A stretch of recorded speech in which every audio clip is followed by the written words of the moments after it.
Voice of আমেরিকার Washington studio থেকে let's play পলিটিক্সে স্বাগত জানাচ্ছি। আমি সেলিম হোসেন। কথা বলবো বিশ্ব রাজনীতি এবং ফুটবল নিয়ে।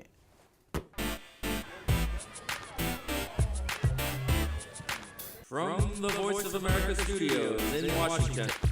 দ্বিতীয় প্রভাবের গুরুত্ব।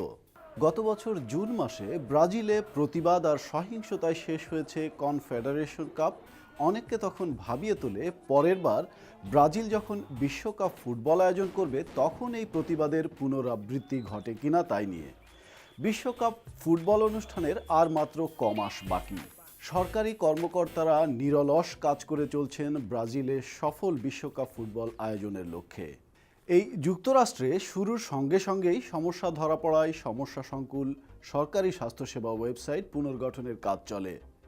healthcare.gov এখন দ্বিতীয়বার যাচাইয়ের প্রস্তুতি চলছে। প্রথম যাই ব্রাজিল প্রসঙ্গে।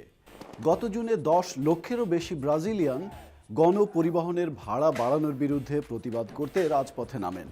অনেকে আবার বিশ্বকাপ ফুটবল আয়োজনের জন্য প্রচুর অর্থ খরচ করে স্টেডিয়াম নির্মাণ প্রকল্পের প্রতিবাদ করেন। ব্রাজিলে কি আবারও গতবারের ন্যায় এই প্রতিবাদ প্রতিরোধ হবে কিনা? Michael Misse federal university of Rio de জেনেরিওর সমাজবিজ্ঞানের অধ্যাপক, তিনি বললেন, আমি মনে করি বিশ্বকাপের ক্ষেত্রে তা ঘটার সম্ভাবনা খুবই কম। বেশিরভাগ ব্রাজিলিয়ান এতে অংশ নিতে চান। হয়তো প্রতিবাদ হবে, খুব বেশি হলে 50,000 লোক হবে তাতে।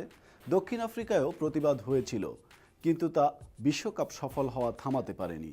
এখন যুক্তরাষ্ট্রের স্বাস্থ্যসেবা ওয়েবসাইট healthcare.gov সফলভাবে পুনর্গঠন করার সম্ভাবনা কতটুকু? ওবামা প্রশাসন বলছে 400-এরও বেশি সফটওয়্যার বাগ এবং হার্ডওয়্যার সমস্যার সমাধান করা হয়েছে এবং এখন এই ওয়েবসাইটে একসঙ্গে 50,000 ভিত্তিতে দৈনিক 8 লক্ষ লোককে সেবা প্রদান সম্ভব। অক্টোবরে যেখানে 40% ছিল, এখন 90% সময়ই এই ওয়েবসাইটে ঢোকা সম্ভব। তারপরও প্রশ্ন রয়ে গেছে, সমস্যা সমাধানের পর হেভি ইন্টারনেট ট্রাফিকে এই ওয়েবসাইট এখনও পরীক্ষা করা হয়নি। ওয়েবসাইট পুরোপুরি সমস্যাবিহীন হলেও তথাকথিত ওবামা কেয়ার নিয়ে সমস্যা থেকেই যাবে। সাম্প্রতিক টেলিভিশন সাক্ষাৎকারে ওবামা প্রশাসনের শীর্ষ এক কর্মকর্তা বলেছেন, স্বাস্থ্যসেবা কর্মসূচি 2017 সাল নাগাদ সত্যিই ভালো কাজ করবে।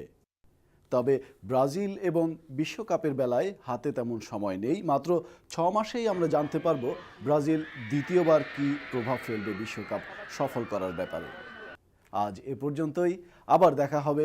সবাই ভালো থাকুন।